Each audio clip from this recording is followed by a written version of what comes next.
আসসালামু আলাইকুম, কেমন আছেন সবাই? হাজার ব্যস্ততা থাকলেও রমজানে বাচ্চাদের জন্য, ঈদের জন্য কিছু কেনাকাটা করতে হয়। তো আজকে মেয়েকে নিয়ে চলে গেছিলাম। ভাই এটা পড়াই সেটা পড়াই কোনটা নেবে মানে অতিষ্ঠ হয়ে গেছে আমার মেয়েটাও। ড্রেস পরতে পরতে যাক, কী নিবে না কিনি একটা একটা পরাইয়ে তো ট্রাই করে দেখছি কেমন লাগে। অবশ্য ছবি তুলে রাখছি।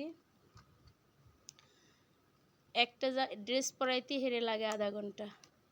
এইটা সেইটা পরাইতে পরাইতে 2-3টা ড্রেস ট্রাই করার পর শেষমেশ একটা নিয়েছি।